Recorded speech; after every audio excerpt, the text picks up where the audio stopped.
Carson City School District Board of Trustees meeting. Today is Tuesday, September 9, 2025, and we are going to call this meeting to order at 6:30 p.m.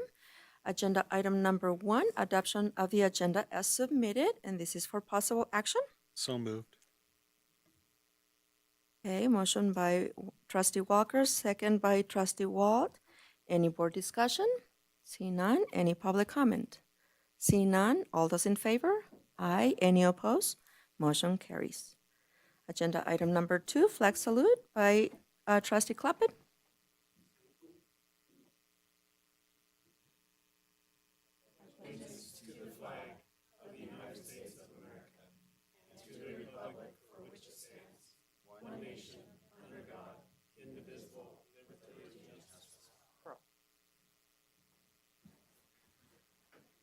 Thank you, Trustee Clapham. Agenda item number 3, Superintendent's report, and this is for information only. Superintendent Feeling. Thank you, President Ramirez. Happy to report that every single student in the district is still really happy that school started again.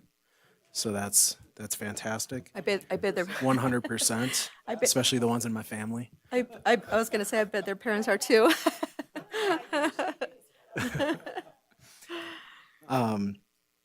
No, just getting around the schools, just a lot of positive spirits and things really seem to be off to a good start. So knock on wood, really excited for the school year. Just a reminder, we have our first Community Connections event, formerly Community PLC, on September 17th. That is a Wednesday in the Carson High Library from 6 to 7:30. I believe we are going to have food there.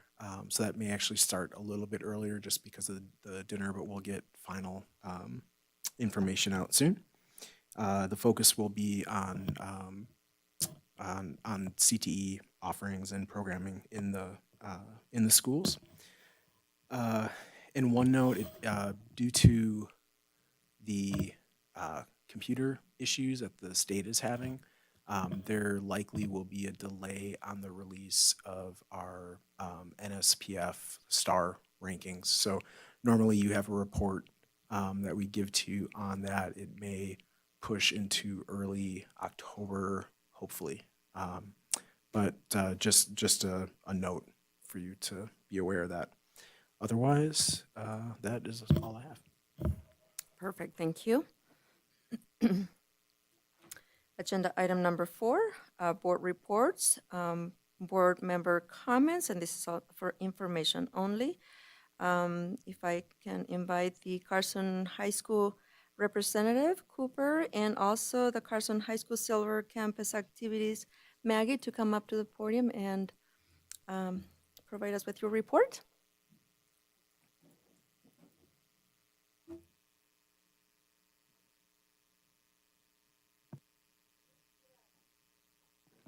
All right. Good morning, members of the boards and those here or not. My name is Maggie, and I will be sharing Silver Campus's announcements this evening. First, Silver Campus held our back-to-school night today that ended at 6:30.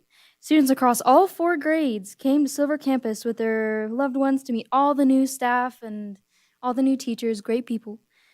And overall had a fun and exciting things for our guests, and overall it was a very successful night. The Carson High School speech and debate team, coached by Jillian Schufel, is getting ready to kick off the season with their up-and-coming first tournament this weekend on the 12th and 13th and of September at McQueen. Make sure to wish our team a good luck. Our engineering and science teacher, Christian Steinkraus, is holding a student-made carnival during brunch tomorrow at 10:25 through 10:43. The engineering class will show off their creativity and make an exciting addition to tomorrow's early release day.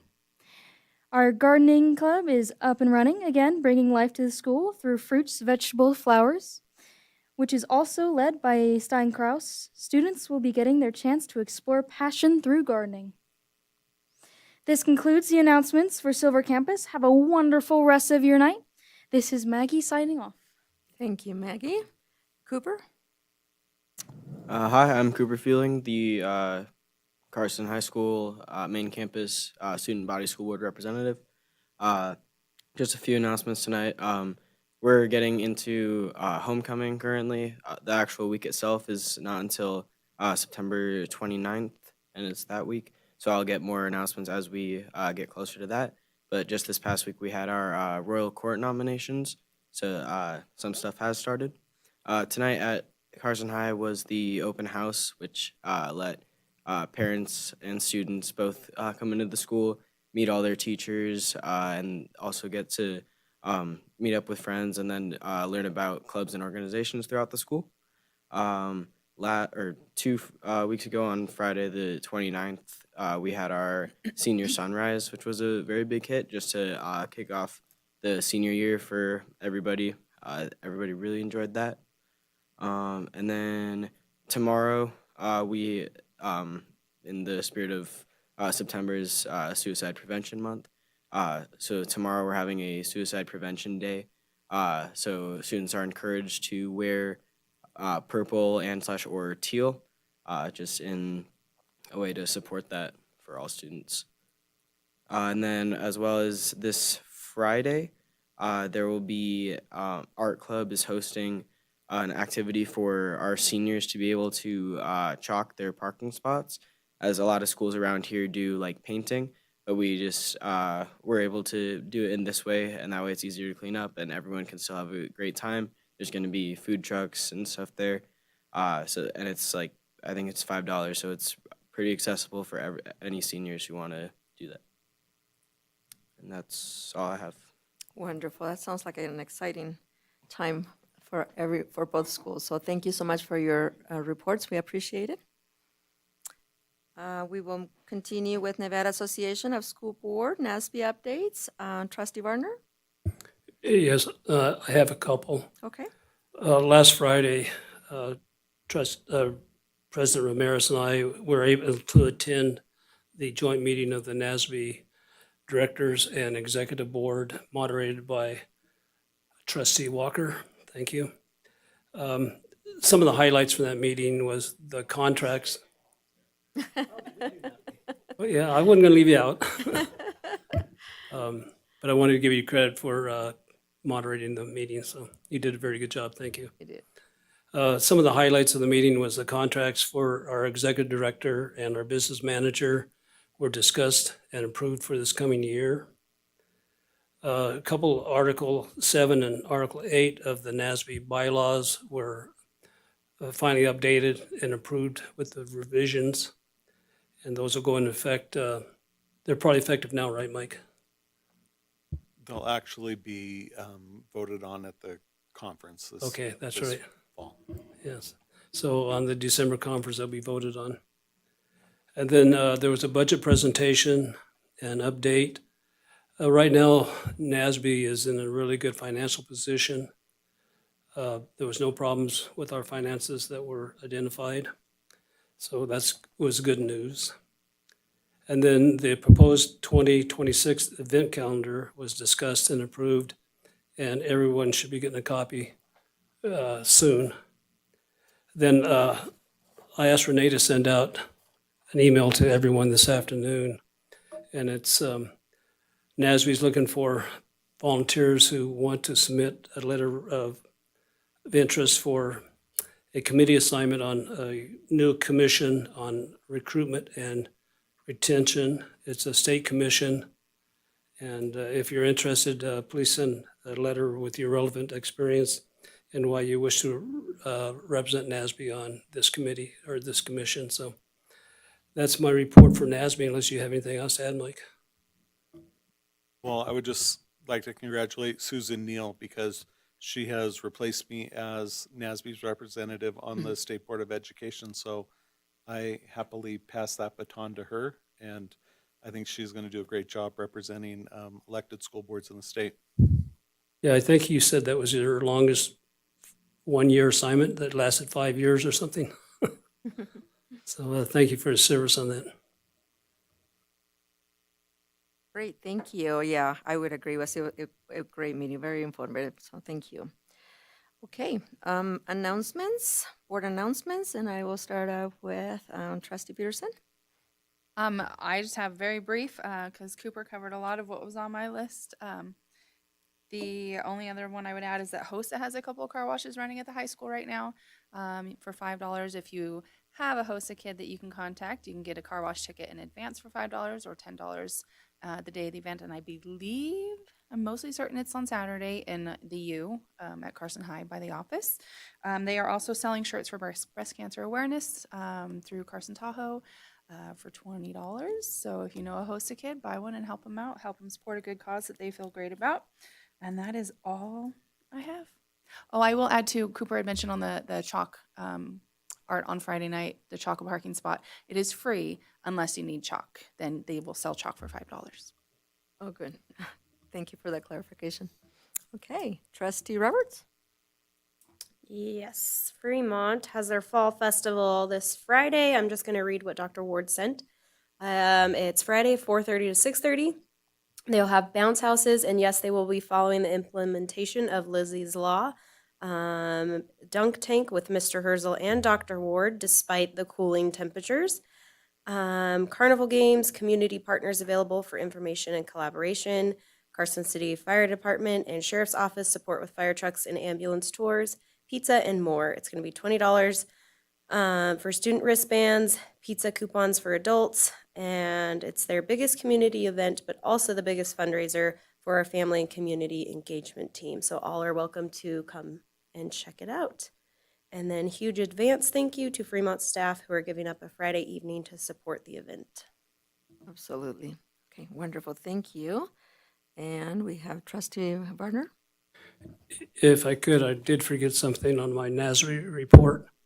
On Saturday, this last Saturday, myself, Trustee Clapham, and President Ramirez did attend the workshop in Las Vegas. It was on conflict resolution and leadership. It was also attended by numerous other trustees from throughout the state, different districts. And the training, I thought, was good. Definitely. So I did want to mention that we were able to attend that training. And then I have a report for Fritz Elementary. Principal Brown would like to invite their Fritz families to the Aces game on Sunday, September 14th. The first pitch will be at 1 p.m. He also wanted to remind and welcome the parents of their English learner students that they are having an informational breakfast at 9 a.m. on September 16th. And that's my report for Fritz, but I do have some information for Boardwalk Bray also.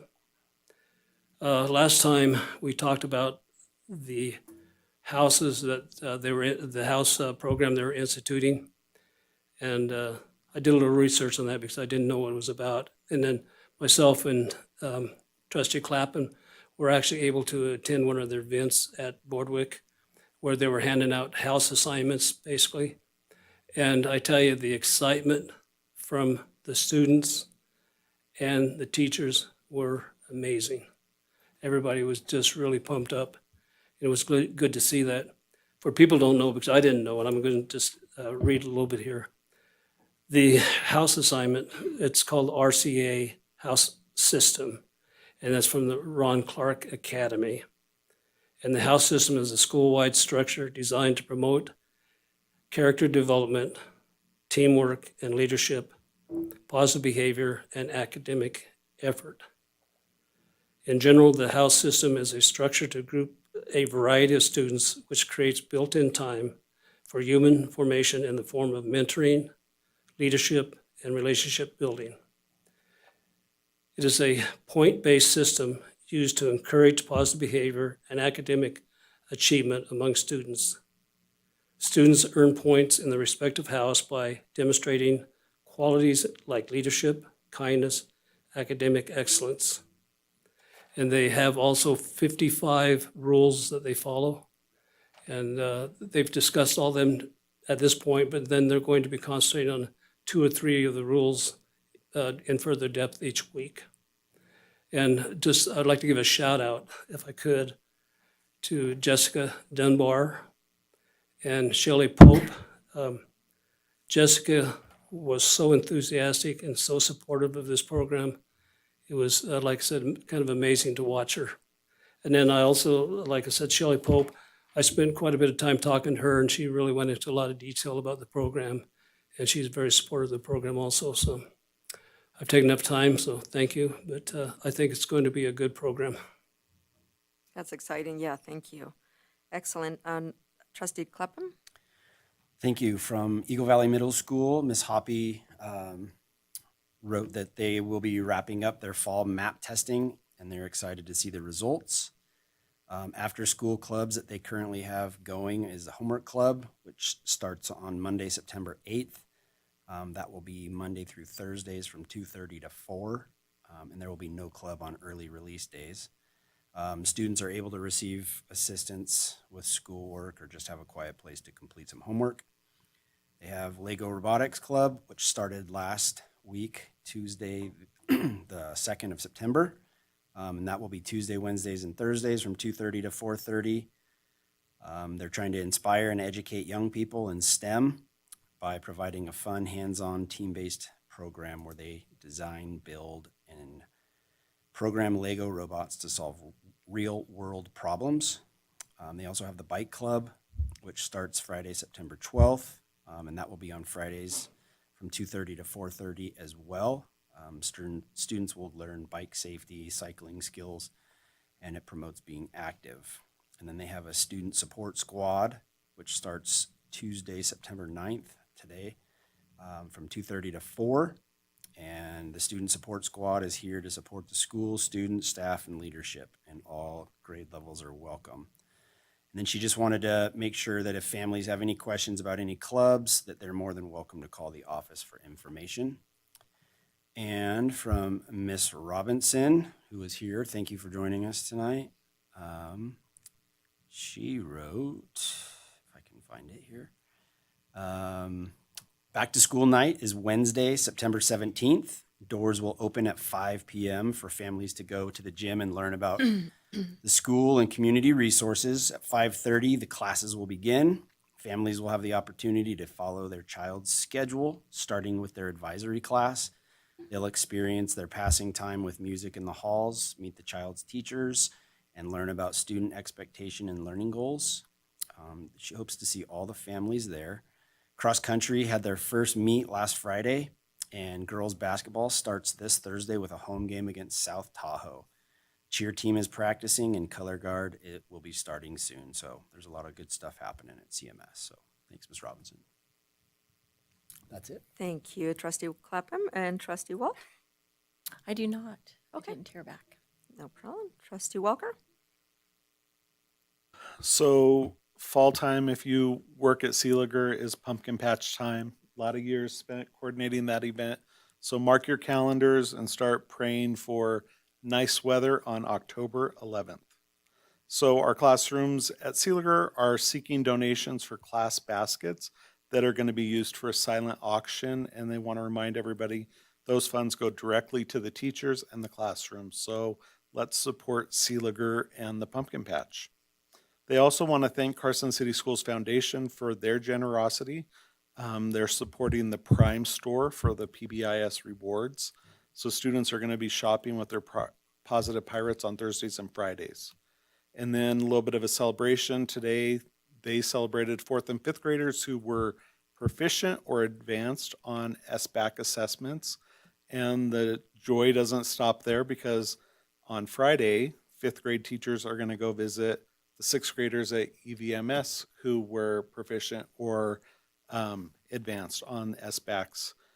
And I think that is awesome. Congratulations to those students. And then I would also challenge our schools to find ways to really celebrate the kids who are also advancing on things other than the SBAC and standardized tests, because some kids are never able to show exactly what they can do on those assessments because of test anxiety or other measures. And I think it's one measure of success, and so let's celebrate that and the other measures of success. Absolutely, I agree. Thank you, Trustee Walker. Maggie did a really good job giving us an update on the Carson High School Silver Campus. I want to echo what Trustee Varner said and Trustee Walker. The training was exceptional, I think. It was very interactive. it really gave us the opportunity to get out of our comfort zone and work with other trustees from all over the state. So I found it very helpful. So thank you to NASB and to everyone who put that workshop together. All right, agenda item number 5, association reports, and this is for discussion only. Do we have a representative from the association? No reports, okay, very good. We'll move on to agenda item number 6, public comment, and we do have an in-person public comment. Dr. Dalpy, if you can please come forward.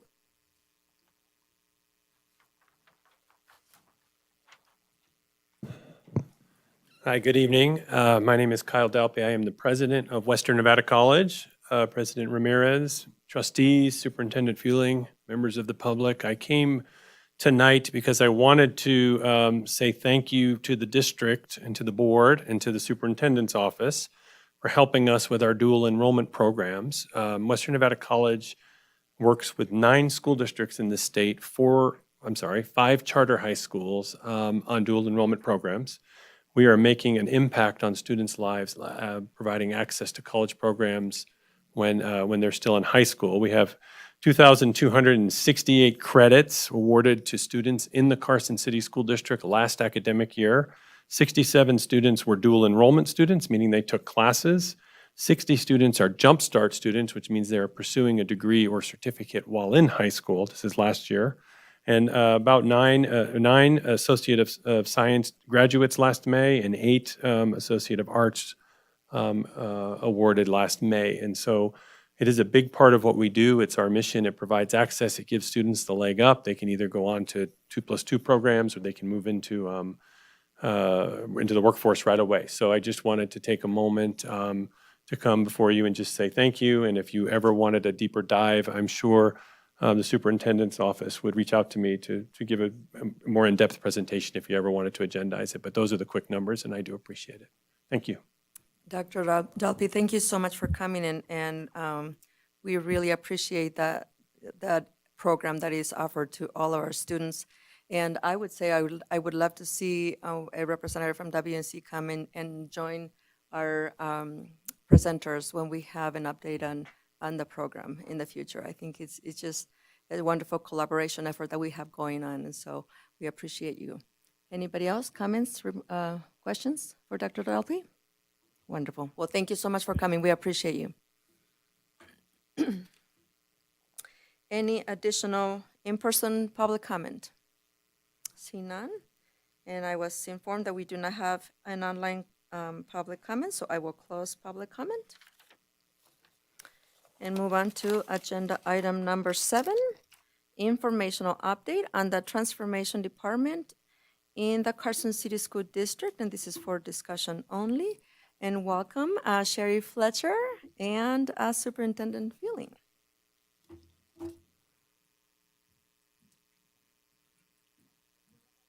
Don't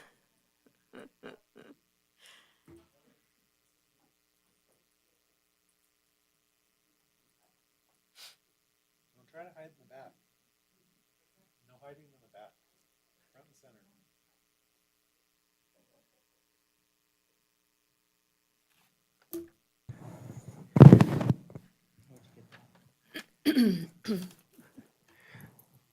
Thank you, President Ramirez. Trustees, this evening, I think we have maybe for the first time since I've been here, I believe, a presentation all about our transportation services that we offer for our students. This image is actually taken directly from the transportation yard. Yeah. Yeah. So I'll note, so Cherie, who, I don't know, have you ever presented in front of the board before? Maybe a long time ago, maybe, we're not sure. We're very happy you're here. I You're said, going to you know educate what, us. if you provide me all the pertinent information, I will make the presentation. And I lied because I had AI make the presentation. With some adjustments. So this is one of the images it came up with talking about school transportation. I have no idea why. It makes no sense. But that's Cherie's car driving away there in the front. Yeah. Yes, exactly. So we have Cherie Fletcher here, who is our Director of Transportation. She has been for like 9, 10 years? Going on 11, 11 years? Jeez, right after I got here. and then I started in the department almost 28 years ago. Okay, and 28 years in the department. So I will flip through the presentation here. I'll let you kind of guide it, and you can just talk, and we'll turn your microphone on for you. Good evening. Okay, it works. Should we just go to the first slide? Yeah. You want me to talk? You want me to actually talk? I can, I'm sorry. I am, how about here? How about this? I'll run through the slides. Then if they have questions. And There if you you have go. questions, or if you want to Absolutely. just kind of jump in, if there's something that stands out to you, if Yeah. I say something incorrectly, Yeah. you can point that out and, okay. So, so the fleet, so we have 47 total buses. And that does not mean though there are 47 buses running every day. We have some spares, right, that we keep around, just in case one of our buses does go down. But 47 total buses in the yard. 33 of those buses are over 20 years old. And so that's something that we have to keep in mind as we budget each year. One of the frustrating things, and Cherie is a strong advocate for her department, very, very strong advocate for her department.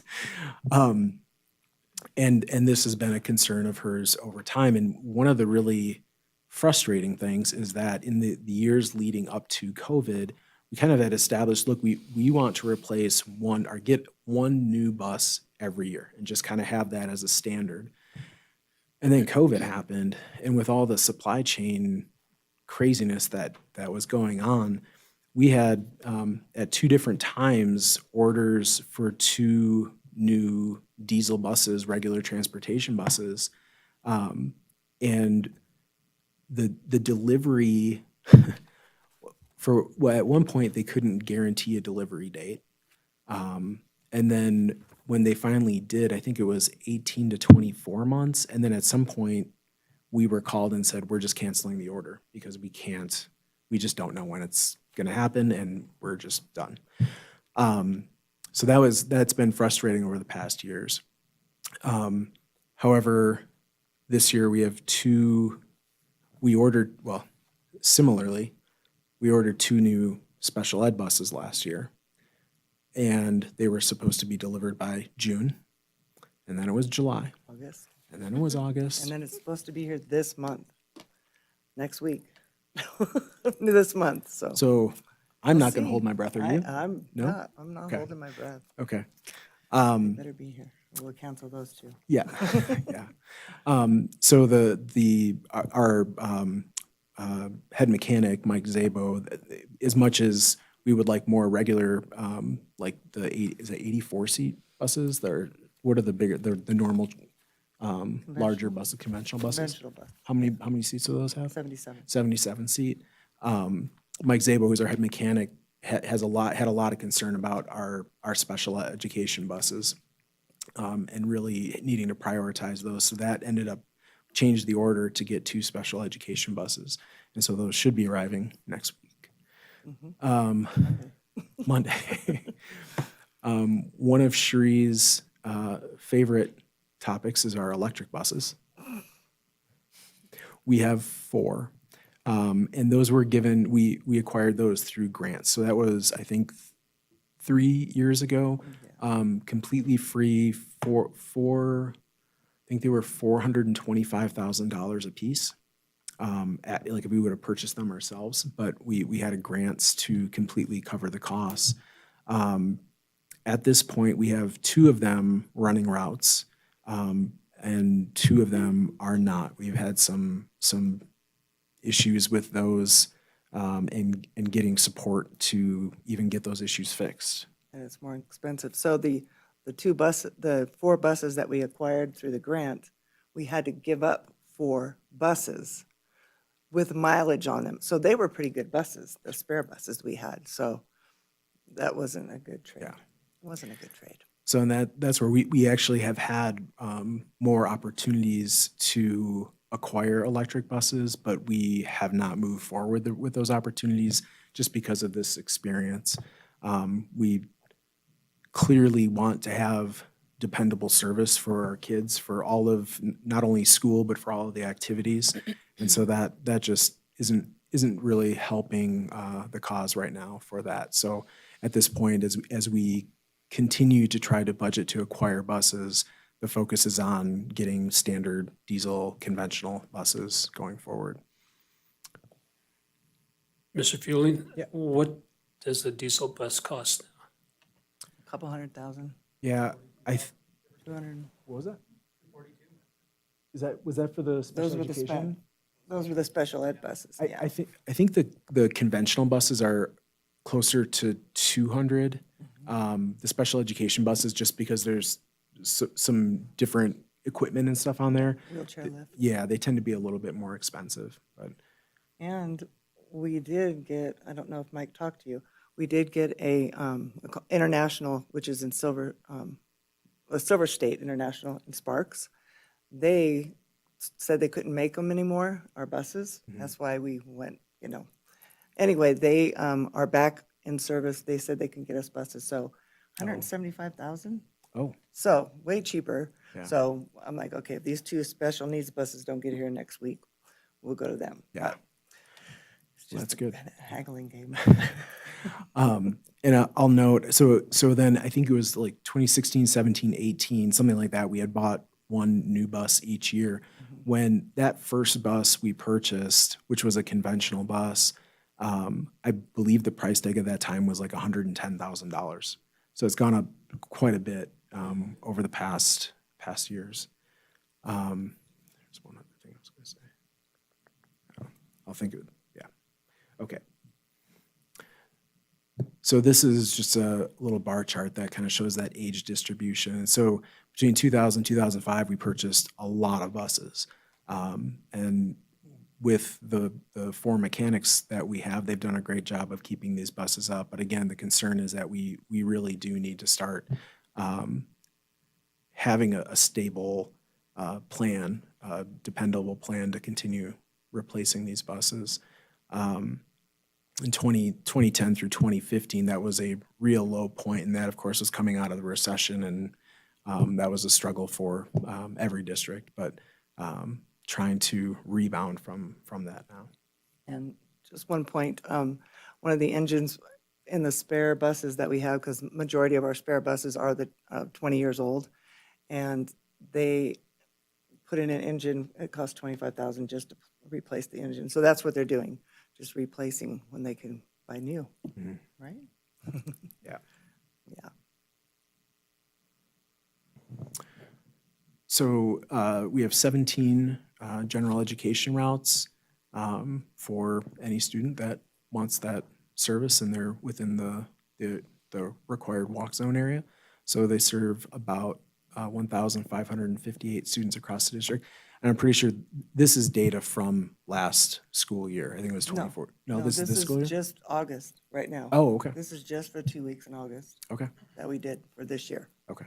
I didn't So- go back to last year. Okay. So, sorry, 25. So is that like 20-ish% of our students, I would say, ride the buses. We have 10 special education routes providing transportation for 213 students. And those routes run a little bit differently. Would you want, because they're actually going door to door? Yeah, door to door, yeah. That includes our early childhood program, pre-K students, and they only service pre-K special needs. They only get transportation. Right. Yeah, because of the seatbelts. All right. So just a question, so at Mark Twain, the students that used to stay after school are no longer having the need to stay? They get taken at a reasonable time? Because I remember we went to an event after school, and there were a lot of kids that were still waiting for the bus, and we were told that it was because they did not have an additional bus, I guess, to take them home at the right, at the. Oh, the double back, the at- bus that had a double back, yeah, Mhm. that's coming right up. Yeah. Oh, okay, Yes, sorry. I was able to add a bus route this year, which included, I had to create a route, so it was Carson Middle, which took away the walk zone. Those kids were walking up to 2.5 miles, and then Mark Twain, so we don't have to double back that route. So Okay. that's my route if I have to drive, and I have had to drive a few times this year, AJ. Well, and just as a side note with that comment, COVID wreaked havoc on our transportation department. And the steady hand of Cherie got us through some really difficult times. And so as director and as just a great employee trying to do great things for kids, she's out there, she was driving buses almost every day to try to keep the wheels on and able to keep kids transported. And there was much more double and I think even triple back in some cases. In the just because mornings, of the lack that of was awful. drivers. Yeah, that was awful. And so we've gotten to a much better place with staffing at this point, which makes a really big difference and allows Cherie to do more of really what we hired her to do and manage Third the. class work. That's right. Mr. Feeling? Yeah. And Cherie, what is the walking distance that kids go? Is it- It's on the next slide, All right, perfect, thank you. coming right up. Okay. Oh, next slide, sorry. Next. So this just percentage breakdown of, so 88% of the transportation we provide is for just regular education students, and then 12% is for special And it education. does say data as of August 31st. Oh, yeah, You included that. Yeah. Good job. AI included that. Okay. I did tweak it, but not that part. There it is. So here's the walk zones. Do you want to talk a little bit about that? or- Well, yeah, elementary schools, there's some schools that are under the 1 mile walk zone, but we're not gonna have them cross highways for the babies. We don't do that. So it's 1 mile walk zone. And then the middle school and high school are 2.5 before, well, it was right after COVID. But we lost some drivers, so we had to increase the mileage, the walk zone to 2.5. And we lost 3 bus routes during that time, so I was able to bring 1 back. But And it it's was still- 2.25, right? Did It we was, just no, increase it was 2. It was 2, 2, okay. yeah. And then some schools are 3, some districts are 3, Mm. 2.5, 2 3/4, but 2.5. And they're hardly any of them are up to 2.5. I think they're right under 2 to 2.25. And then the people that call you and they live right across the street and they want to ride to the high school. It's like, I'm sorry, you have to walk. It's less than a mile. Yeah. Yeah. So when you say that you were able to bring back 1 out of the 3, what would it take for you to bring back the other 2? More money. They don't even get $20 an hour to start. That's our biggest thing. We cannot retain Operating? employees. Yeah. We hire somebody, they leave to somebody to go to another district. It's under $20 to start for a bus driver, still. And then our fleet is, well, it's embarrassing. It's really old. And a lot of our drivers that go on field trips, they see other districts with these brand-new buses, so I know, we're the capital, I've told you guys that before. And we have, we're in the works to get the buses. But yeah, I think more starting pay for the drivers. 1963 is their starting pay. That's just not, when they can go to McDonald's or Taco Bell and make 15, $20 an hour. So, but I know the benefits are the big, the key point. But then they want more hours, so I don't know. So they, one I'm of so the- sorry, go ahead. One of the things I always point out when we're talking about walk zones is something that always concerned me as an administrator at Carson Middle School and at Fritch Elementary School, is even though for the younger students, it's a shorter walk time, there are still a lot of students who have to cross Highway 50. And in the winter and when the time change comes, it's really hard to see those kids. The streets are dark. And so anything we could do to increase visibility and awareness needs to be highlighted, because we have little kids crossing that road to get to school, and they need to be safe as they're getting there. And I was going to mention just crossing Carson Street, Carson and Fifth, going to Carson Middle. And that is such a busy area during the time that they're walking, because people are racing to get to work. And that turning the right, it is. So I do, yeah, it is really scary, even in the daylight. Especially during a legislative session when you have all those Clark County drivers in town.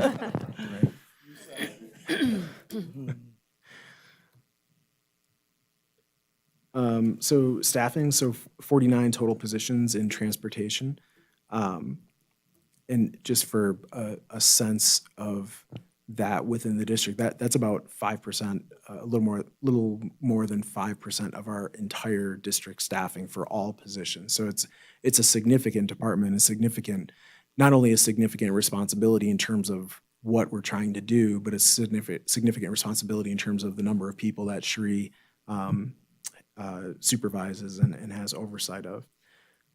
Of those 16 regular drivers and 1 vacancy as of right now, As of right now, and then another one coming October 1st we Correct. know of. Okay. for regular route drivers. Yeah. And then 10 special needs teams. So you have every special education bus that we have has a driver, but then also has an aide on the bus to assist in various ways as it comes up with some of those students to meet their needs. Anything you wanted to say about that? Yeah, I probably forgot to mention, we do have a special needs sub-aide, because I forgot to put that in there. But, yeah, because back, what was it, a couple of years ago, drivers, my CDL holders, they were aiding on buses, and then we grabbed Cece from the high school. We would borrow aides and paras from the schools when we were short-staffed, and it was like, we need a sub-aide. So Spencer made it happen. I called you and I said, yeah, I need an aide. I need a substitute aide. Yeah, he's not paying attention. Wake up, Spencer. But yeah, that helped tremendously. So she's able to get on a bus when we have 2 aides out, it depends, then I can put in one of my drivers to aid. But that helped out a lot, so. But I only have 2 sub drivers right now. Next slide. Yeah. So current staffing, 16 regular drivers, 10 special needs drivers, 10 bus attendants. You have 2 substitute drivers right now. 2 drivers, yeah, which I need, 4, 5. And then supporting them, one of those is Cherie, offering her support there. But Cherie also in her office, there's one administrative assistant there who handles all the calls and is talking with the drivers as routes are going on and communicating, and just does a fabulous job for the department. She's been out 4 days, so I've been doing it all. Jessica and I. And Cherie can still do that too. I know. We have 1 driver trainer, Jessica, and then 4 mechanics. So we have a bus garage, and there used to be 3 bays for those, and we did a little bit of an expansion as a part of a capital project 2 years ago to turn to basically add 1 more bay. So now there's 4 bays for the buses so that our mechanics can work on those and hopefully not replace engines, but they can replace engines and otherwise keep our fleet running for us.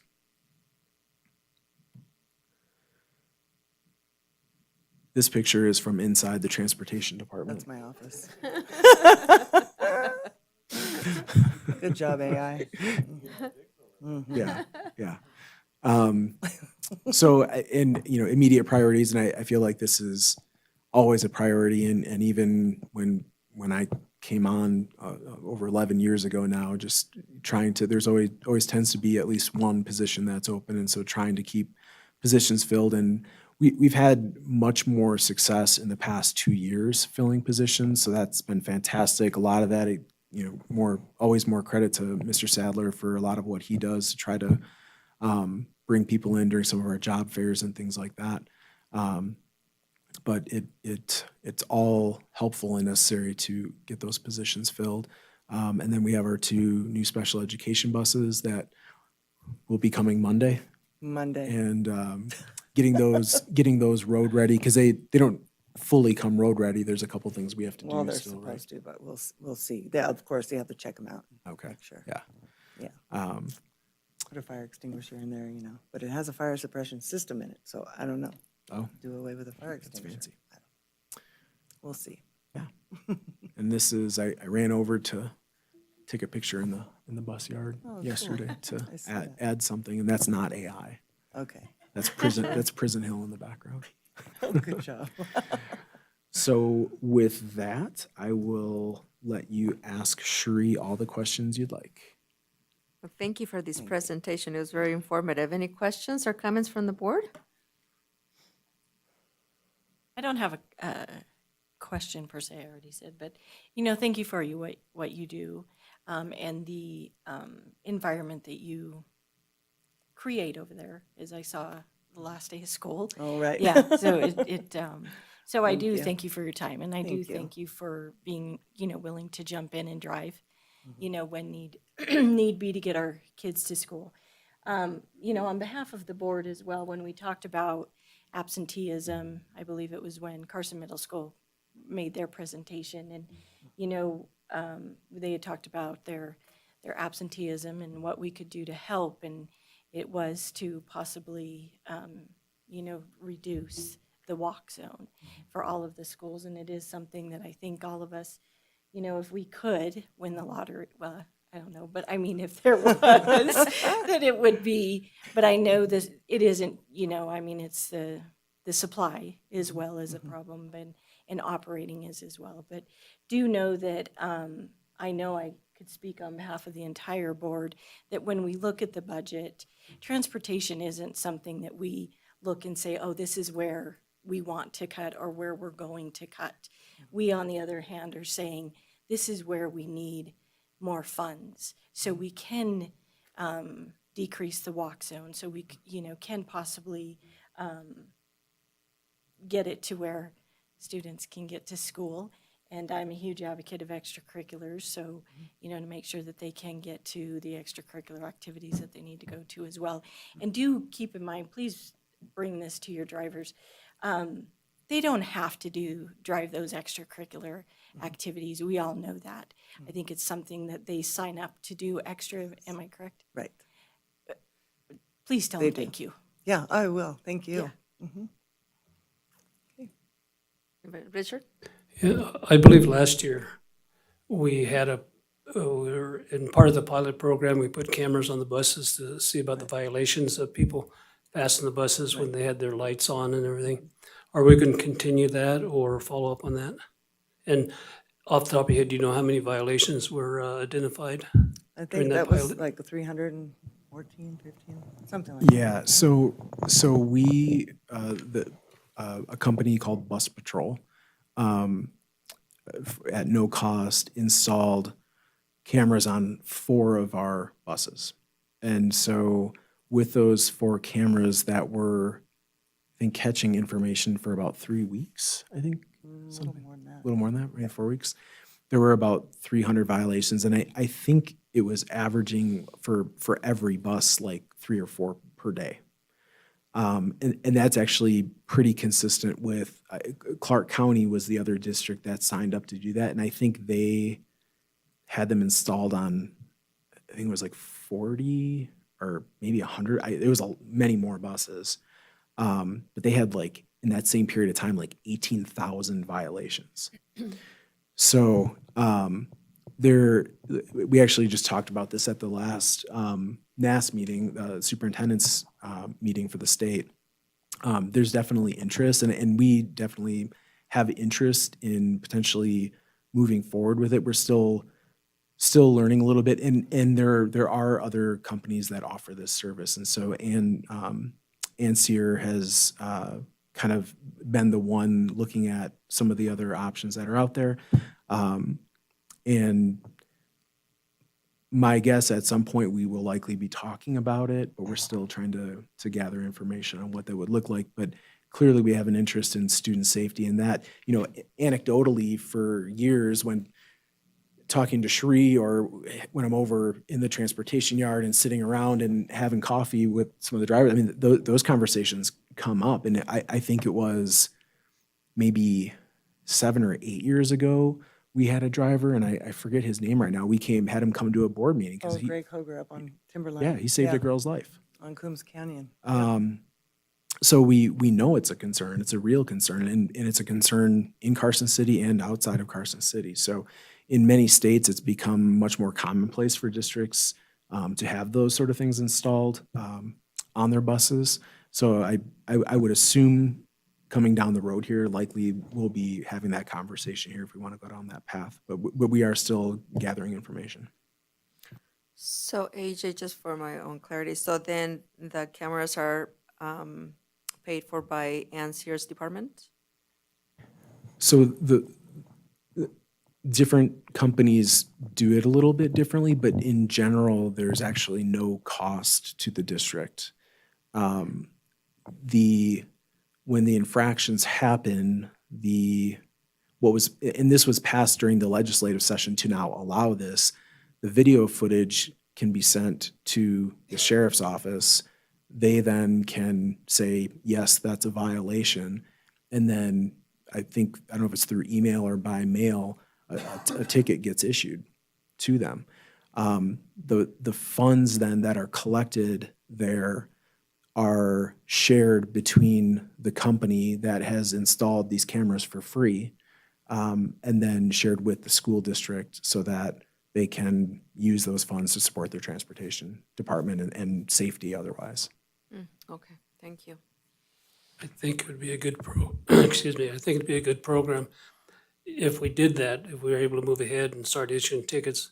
It may only be a little while once the word got out that hopefully people would pay better attention, because it is dangerous when they're passing those buses, like you all know. Yeah. Great. There are no other questions. Thank you so much for all your work and for coming. We appreciate it. Thank I you. told AJ, I said, we haven't had a presentation from the from your department, so we appreciate you coming. Well, thank you. Thank you, AJ. All right, agenda item number 8, informational update on the English Learner Program in the Carson City School District for the 2024-2025 school year. And this is for discussion only. Welcome, Mr. Brandon Bringhurst.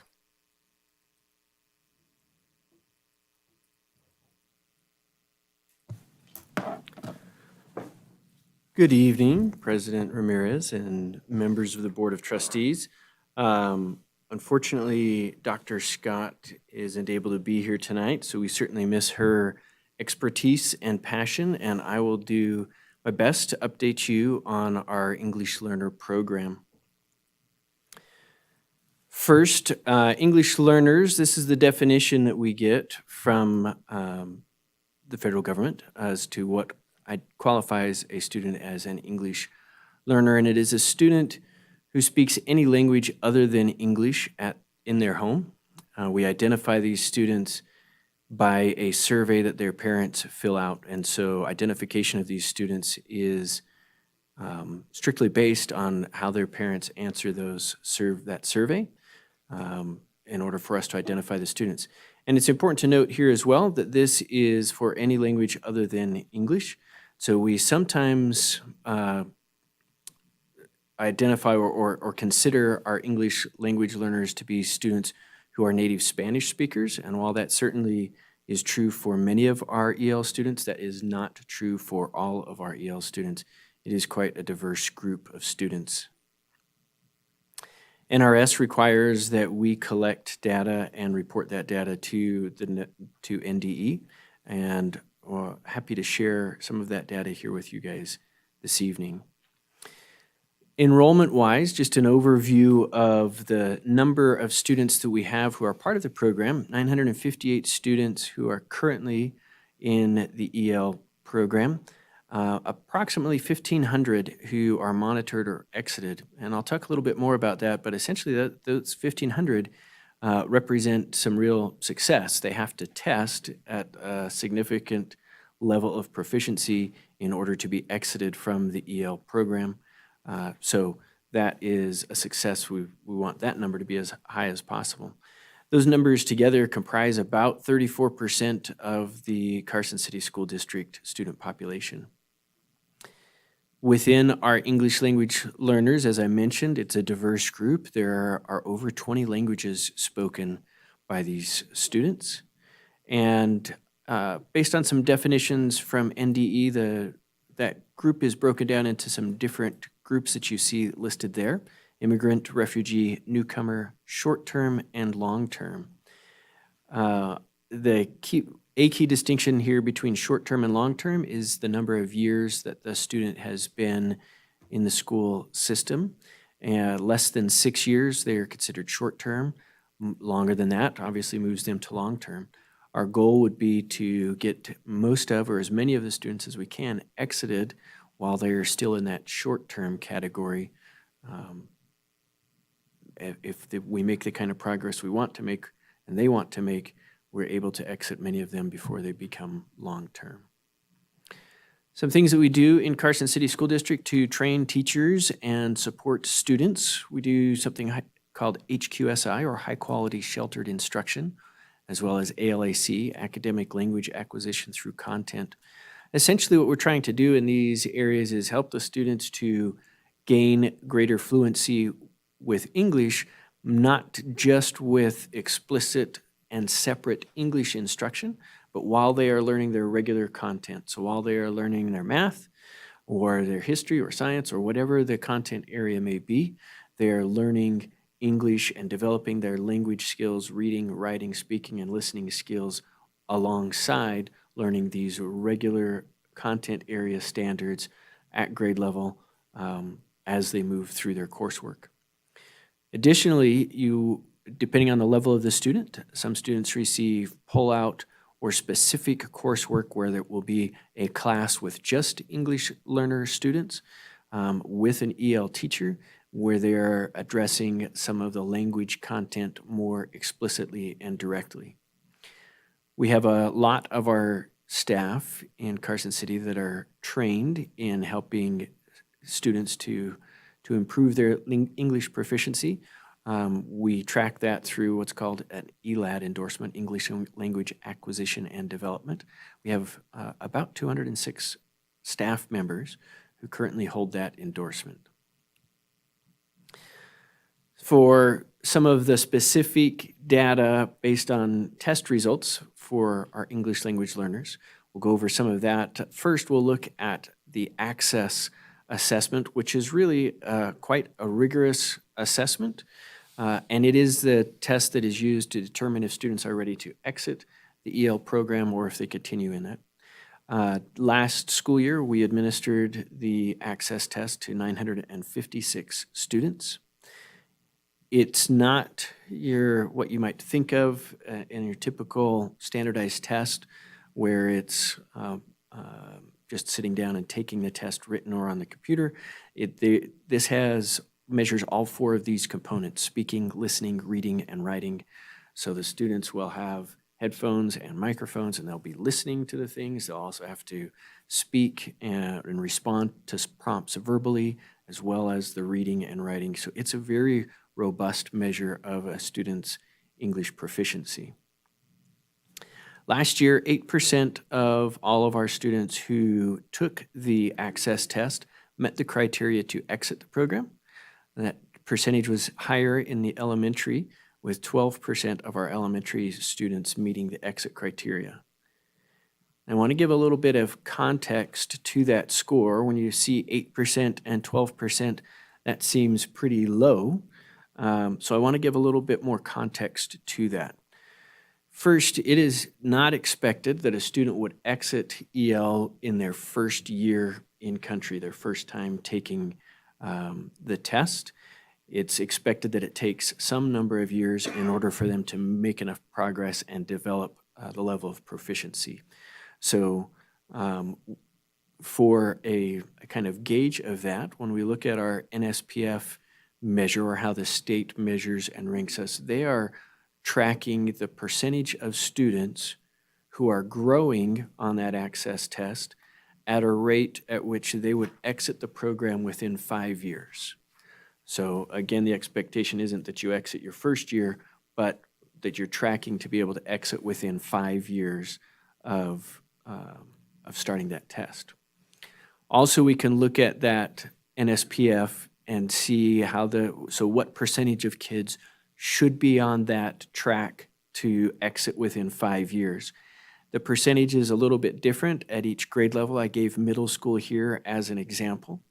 So on the NSPF, if 36% of a school's students are on track to exit within 5 years, they receive full points in that category. For last year, Carson Middle School was at 33% of their students met that growth measure, so they got 9 out of the 10 possible points in there.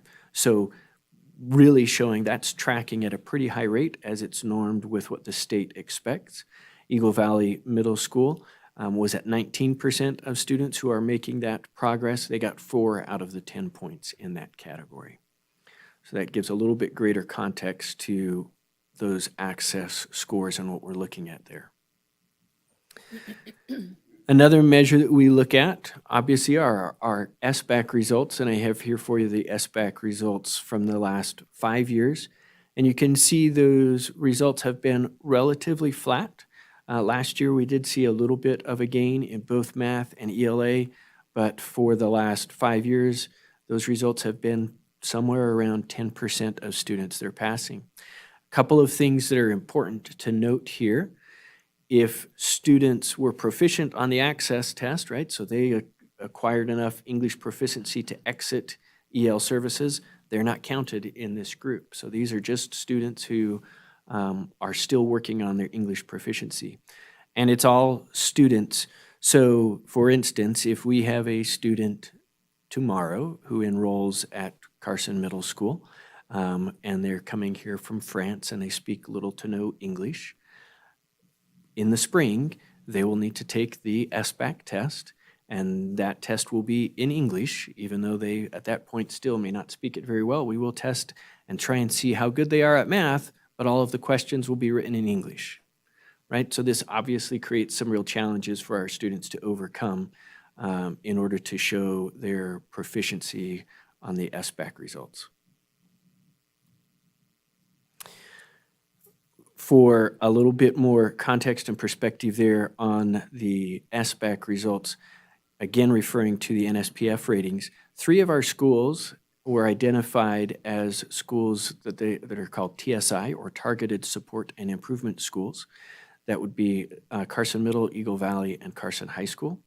And those designations get pretty technical and are identified based on different subgroups. And in the case for these 3 schools, it is due to low performance for our students who have IEPs or are in the special education program, and our students who are EL, their academic performance not being quite what it needs to be.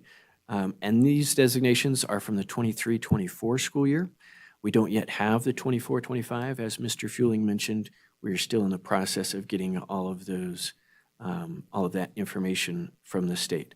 So we have a lot of things that we are proud of and doing well with our English language learners, but there is definitely some room for us to grow and where we need to see some significant improvement for these students. A few things in the program to highlight. There are ongoing professional learning opportunities for our teachers, and we view, and as has been mentioned, it's not just about test scores, be that SBAC or Access or any other test. There's a lot more to a student and to helping and supporting each of our students and our English learners in particular, making sure that they enjoy coming to school, that they learn a variety of things, not just what is measured on tests, and that it is a place where they feel they can grow and thrive.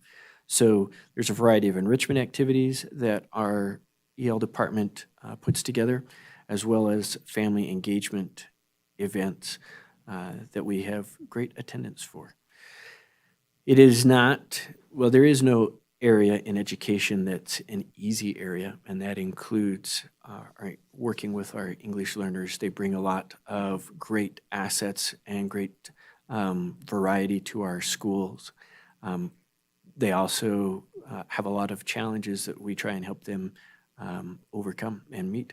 When you're working with students who speak 20 different languages, it can present some real challenges for our educators. So a huge thank you to our staff, particularly that work with these students. The campus-based staff are clearly the ones on the front line doing that heavy work. Our administrators, teachers, and paraprofessionals that work with them. And it's always a partnership, right? And doing that together and partnering with the families is critical. And we have a multilingual learner vision team that has been around for a few years and has really done a lot of work to help support this group of students. Part of that work, we have a big event coming up on September 30th. We certainly invite all of you to attend that, where we will have Sonia Manzano. If you're my age, you will remember Sonia as Maria from Sesame Street. Right? This is, I can remember a lot of my childhood watching Maria. So she will be here, and it'll be a great event to participate in and learn more about her story and learn more about how we can help our multilingual learners.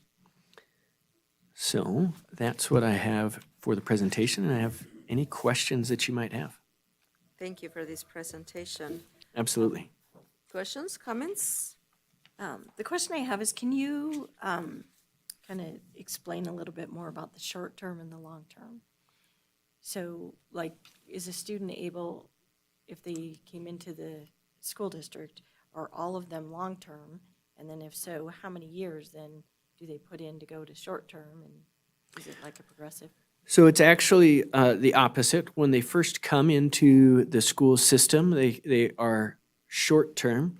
So for however long, if they have been in the system for fewer than 6 years, they are considered short-term.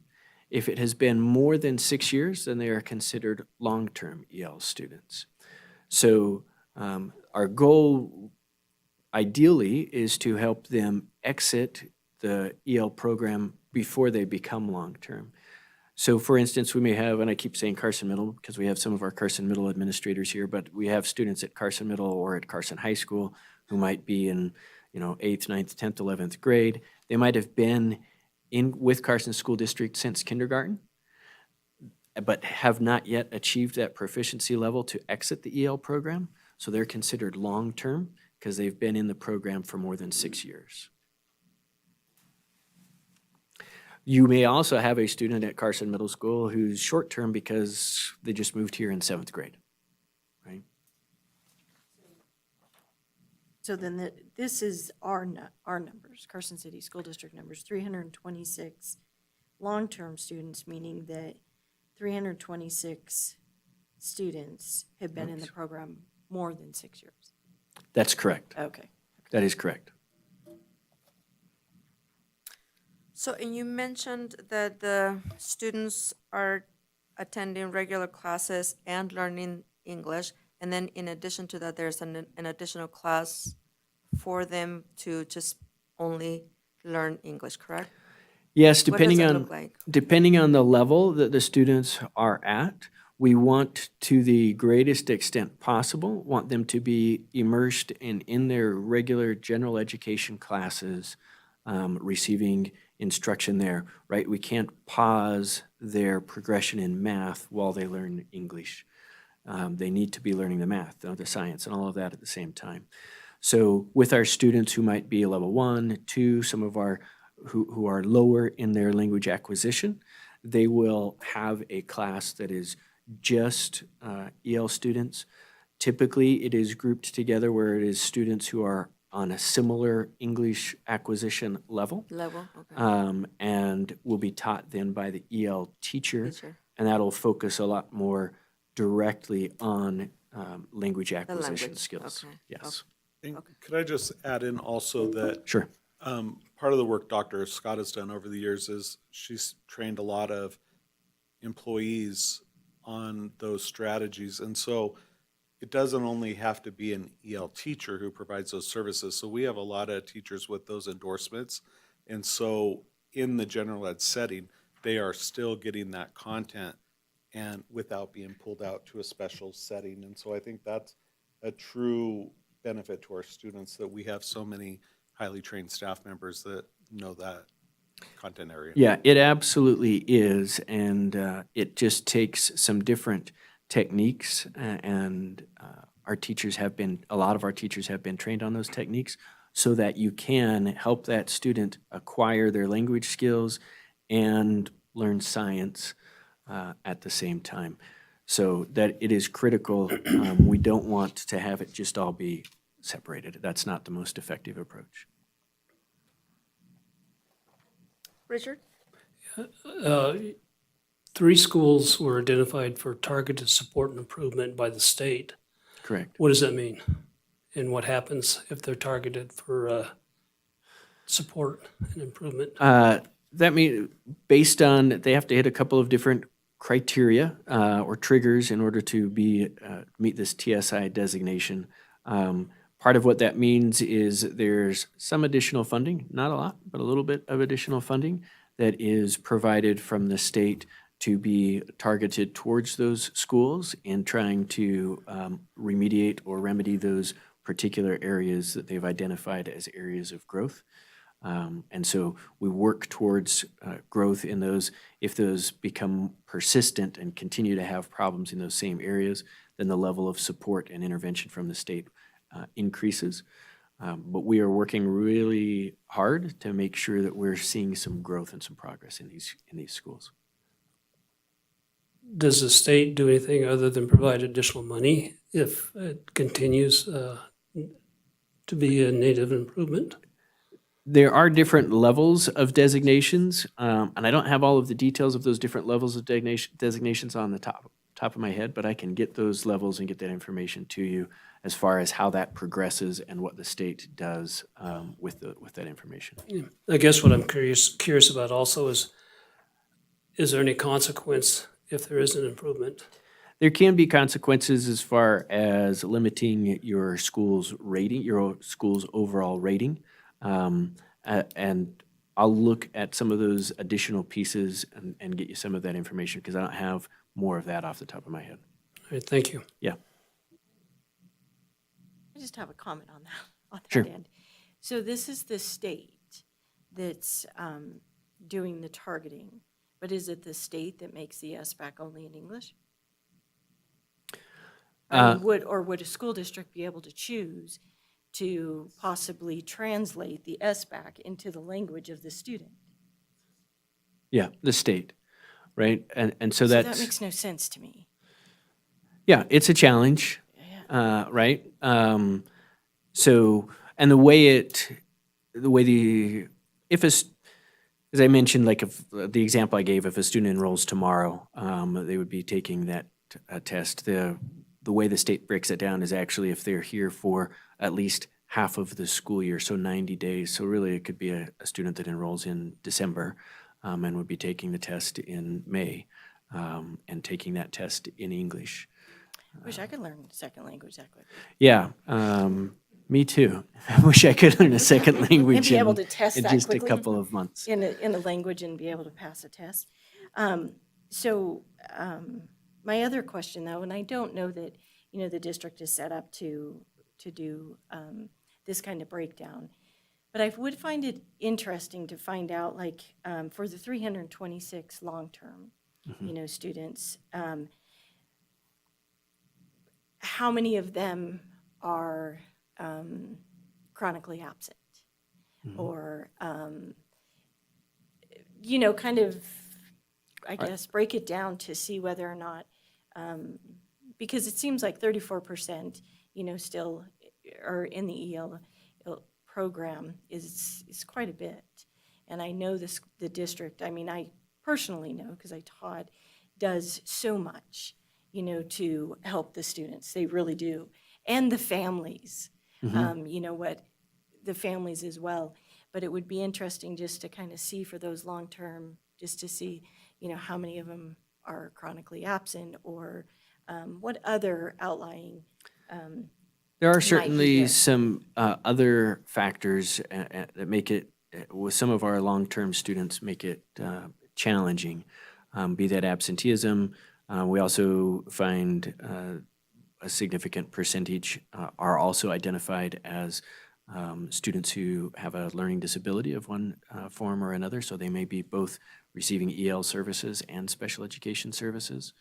And that the long-term EL students do present some unique challenges to try and help them make the progress that they need to make, for sure. And when it comes to those long-term students, we really put a heavy emphasis in those elementary grades and trying to get those kids exited because the rigor of that test really jumps up in sixth grade. And so, at some point it becomes really hard to assess just the language if, like you're talking about not speaking English and trying to pass a math test that has all English word problems. So it's a complex issue, but it's something that we have to focus on because, to Trustee Varner's point, they don't always give you money. I don't believe they have given money for those schools. They didn't give my school money when I was on that list. And there are laws in place now to punish teachers, principals, school boards, superintendents based on these and other test scores. And so achievement has to be in the forefront of our minds, but we're educating the whole child, and we want to make sure that they not only can pass tests, but they can read and speak and communicate and have a successful life in society post-school. And so I think there are those dangers hanging over our head and the threats, but ultimately our job is to educate kids, and that's what we're going to focus on. And I would add to that, I agree with those things, and I would add we want the students to be participating in extracurricular activities and engaged in the school in a variety of ways, because we know there's so much to be learned beyond those things that are measured on those tests. Well, and I just think that it's very defeating. Like if you were put into a job position that you have absolutely no idea how to do, how successful would you be? And we're asking these kids to go into an SBAC testing, that they can't read it or, understand it. It's defeating, and it's just, it's not right. So just an observation on the access score context. The Carson Middle School has 33%, and the Eagle Valley Middle School has a 19%. Do we know what the contributing factor may be of the difference in percentage? I don't know that I have enough details to give you to speak to that directly. What the differences are in how those have been, how those different programs are administered or were administered last year. It is certainly included in some of the conversations that I'm having with the administration at both of the schools. What's working? How can we take what's working? I've spent some time visiting some of our EL classrooms to get a better sense of how our students are being serviced in some of the EL classrooms, and also in visiting the regular classrooms and observing the EL students in those regular classrooms. So it is on the forefront of my mind to try and gain a better understanding of what exactly is and isn't working, so that we can make some changes and see more growth across the district at all levels, and see the students make more progress. Thank you. Yeah. I appreciate that. Yeah. All right, any other questions or comments? Michelle? I have just a little one, and it's not really super big, but on the tennis team right now, there's 2 foreign exchange students, one from Spain and one from Brazil. And so they're only here for this school year. Would they be identified and absorbed into this as well? I don't believe so, but I don't know. I don't know for sure the answer to that. I don't know if you do, Mr. Fueling.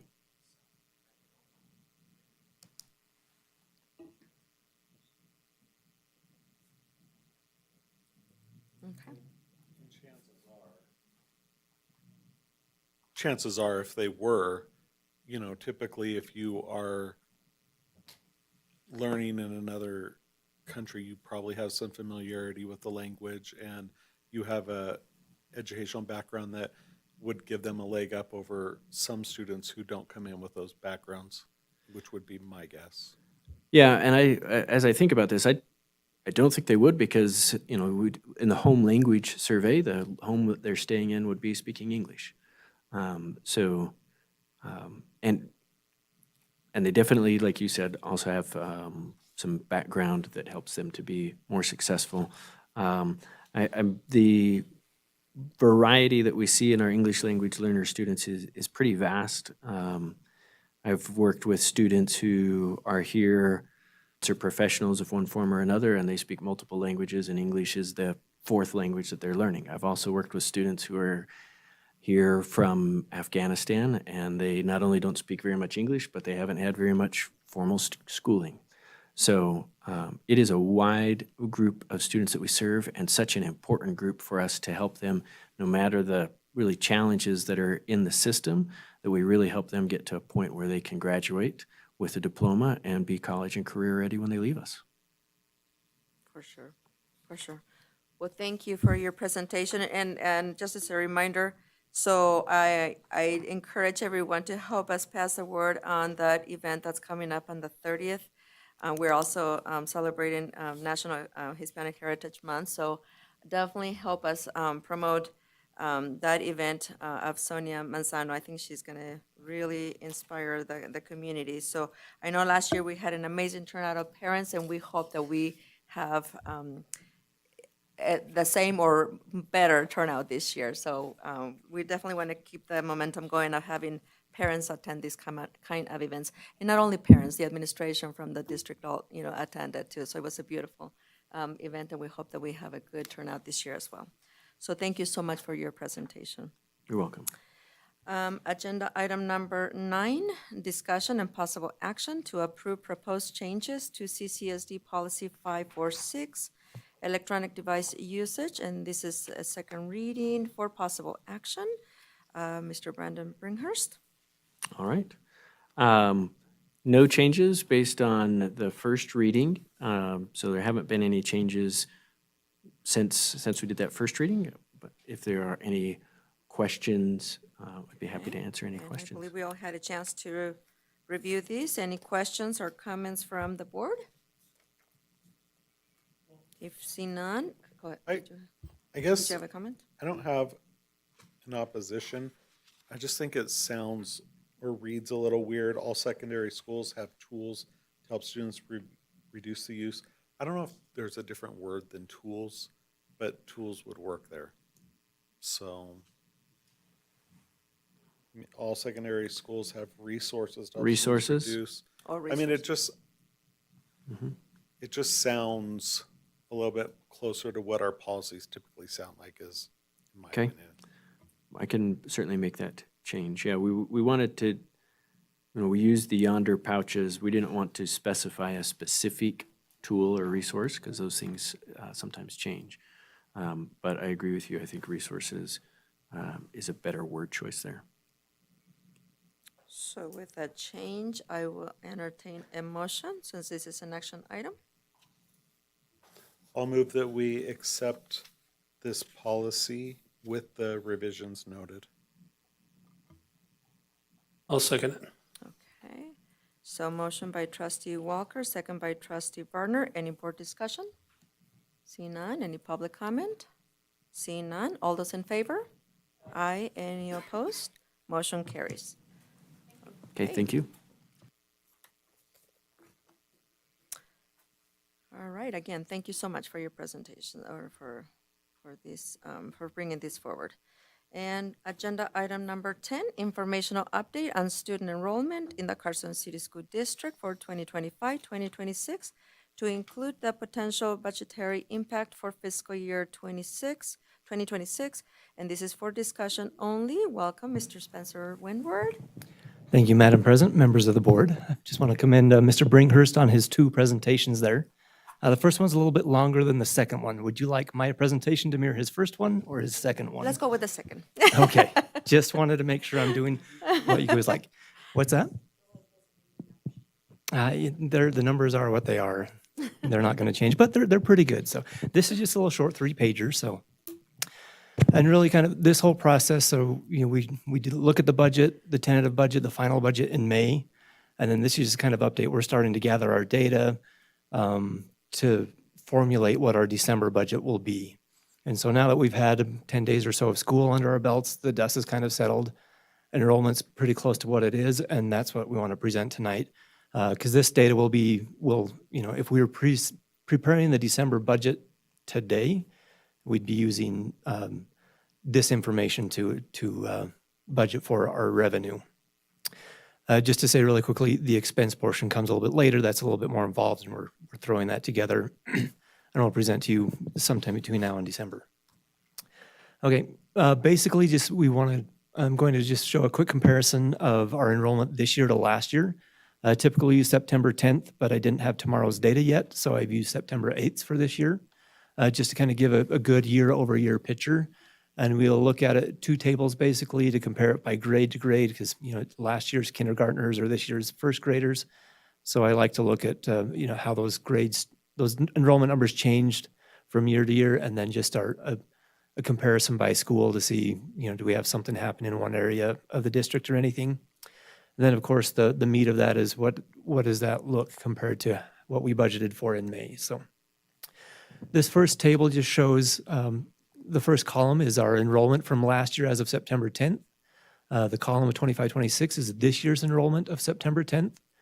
And you can see there's kind of some fancy color coding there. If you look at the kindergarten line, column 1 is green, and then column 2 kind of goes to 1. That's because our 448 kindergartners from last year became our 452 kindergartners this year. Column 3 shows the difference there, so that was +4 for that. And then if you follow that green up to column 4, again, matching with column in the kindergarten line, it's 2 students different this year compared to last year. If you notice, the kindergarten of 25-26 is highlighted yellow, as is the 12th grade from last year. And that's just because our last year's 12th graders have graduated. And then of those 593 that graduated, we replaced them with 450 kindergartners. So difference of 143 from our outgoing grade to our incoming class. Overall, 130 students less than last year. Any questions about that from grade to grade? Do for pre-K. Could it be the possibility that we didn't learn, for so long into the summer, whether or not the pre-K program was even going to get the funding? Could that be possibly why it's down?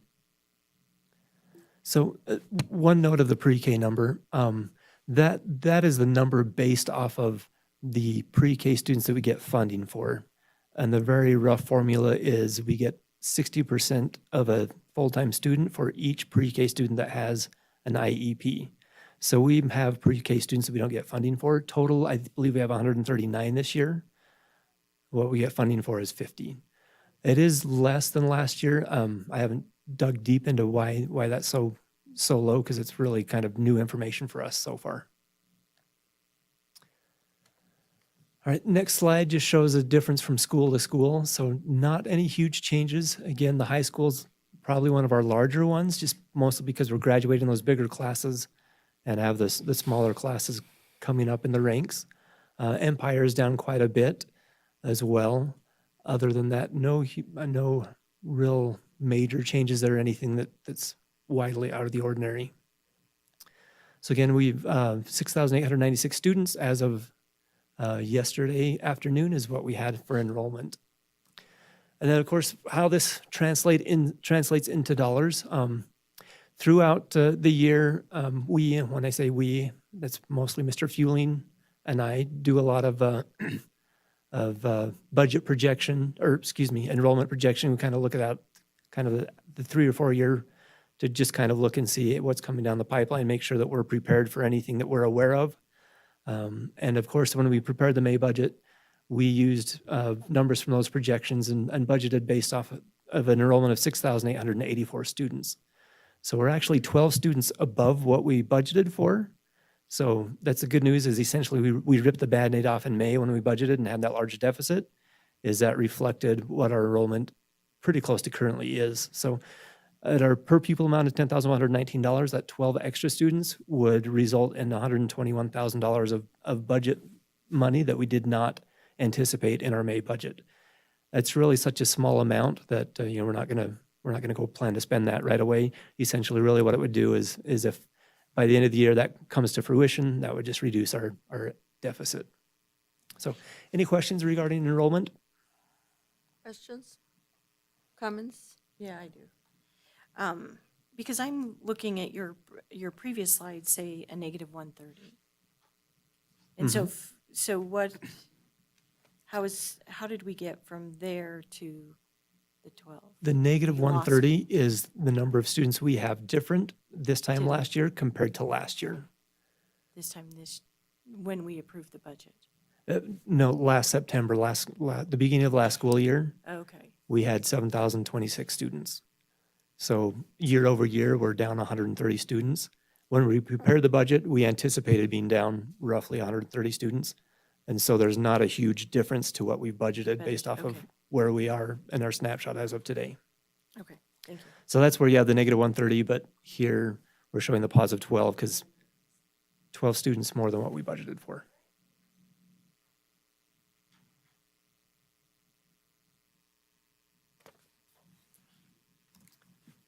I guess I do have an official question slide if there are any other questions. Short and sweet. Anybody else?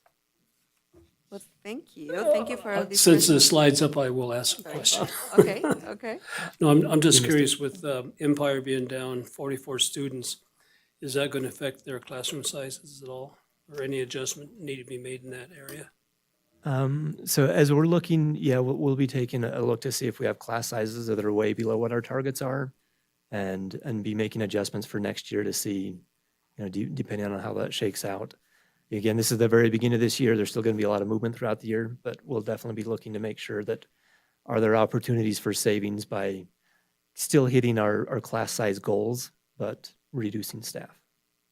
And we would intend to do that through attrition.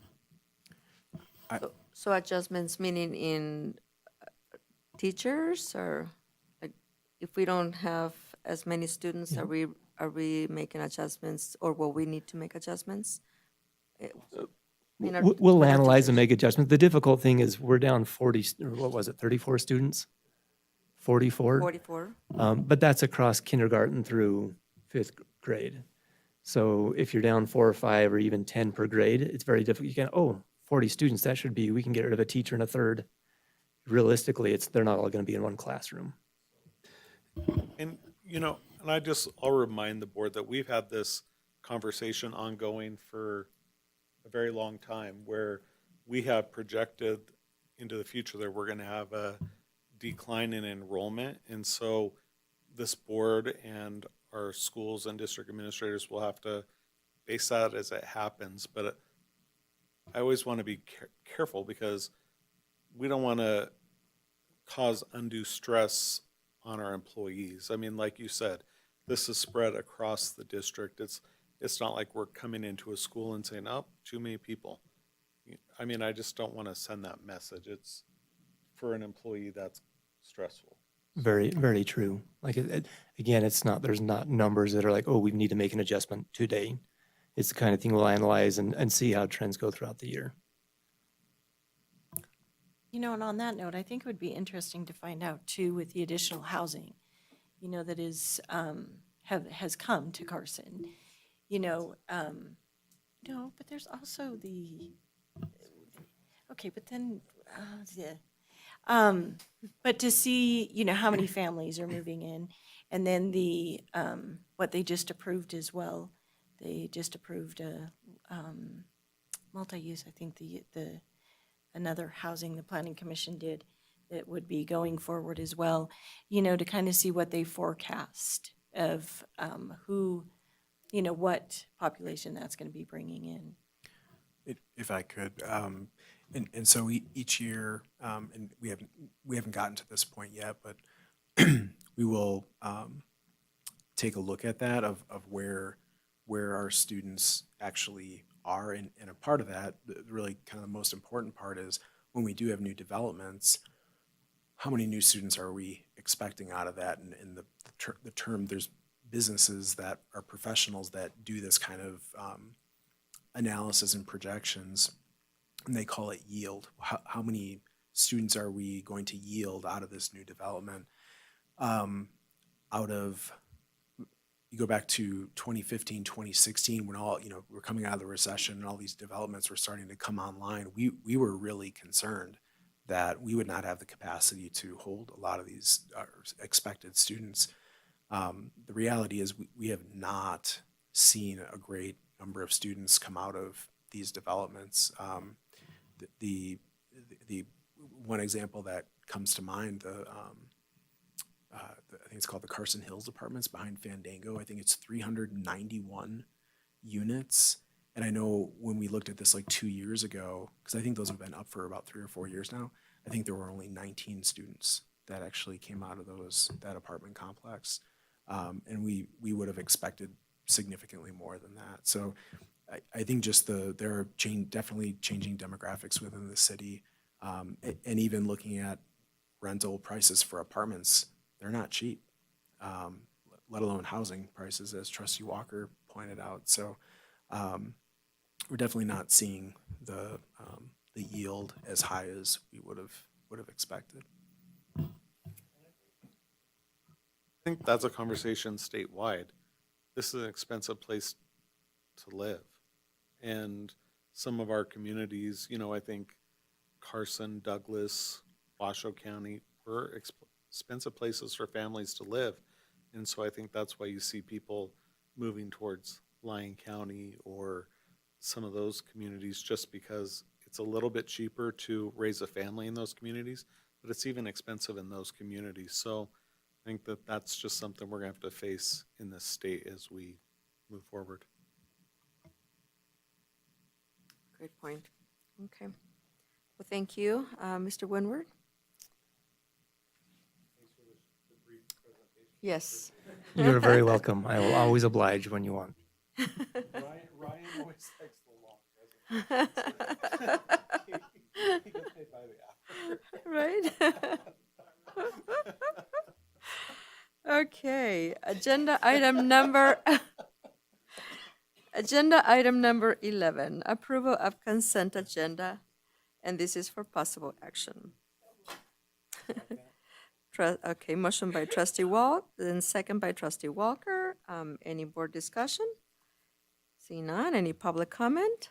See none. All those in favor? Aye. Any opposed? Motion carries.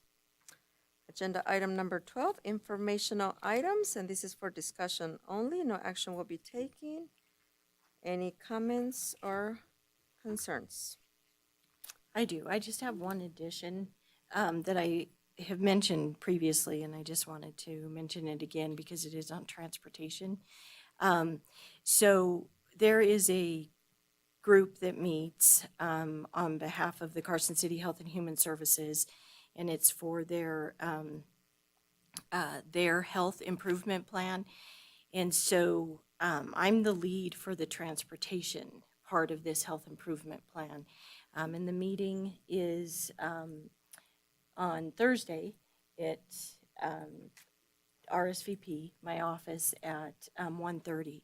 But what we're discussing is how to bring transportation. Yes, the Carson City Health and Human Services needs our information, our data, your data. They need everybody's data that provides transportation by whatever means and to whomever. But then we've taken this a step further, the group has, and to try to to identify the lack of, is that our students getting the medical attention that they need, after school? And so we would really appreciate having somebody from the schools attend. And so we've reached out to everybody who does transportation, but it's not just students getting the medical needs. I mean, their needs met after school. Is it because of transportation? Could it be that, are they getting groceries with families that have one household? We're trying to get to see what it is, because everybody says transportation is a problem. Every community says transportation is a problem for those who don't, that they don't have it. So we're trying to identify what it is and how is a community, but it is Quad County. So Story County is involved, Douglas, Lyon, and Carson. So please, the meeting is, I know, don't stop, 1:30 Thursday. Thank you. Okay. Agenda item number 13, request for future agenda topics. I'm just thinking, every year we've been having these discussions about the fields at the high school, and I think maybe the board needs to look at putting a policy in place to give the school some direction and the district administrator, so that we're not always in the middle of that, and we could let the schools handle their affairs and let us do the school board business.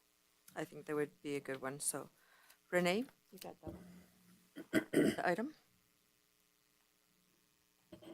Okay, wonderful. Thank you. And then also, anybody else? Yeah, Richard? I have one, superintendent fueling. When did we last have our update on MTSS?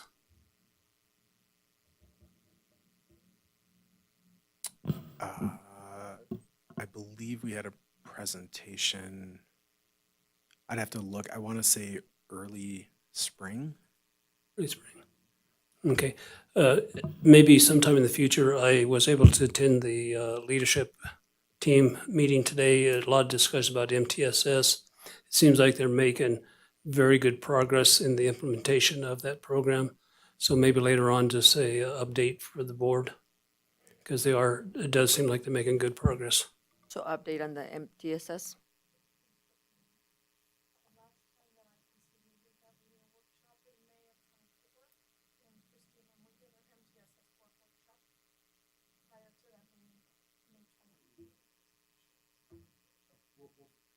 Yeah, okay. So I'm also interested in having a presentation of this year's budget, Mr. Spencer, just to see where we are at with our current budget, if possible. That would be wonderful. Okay. Any additional items? We're still going to have one of the accounts, workshop. Before That's a next once a week. month. Yeah. Okay. Yeah. Okay. Agenda item number 14, adjournment. Thank you so much, everyone.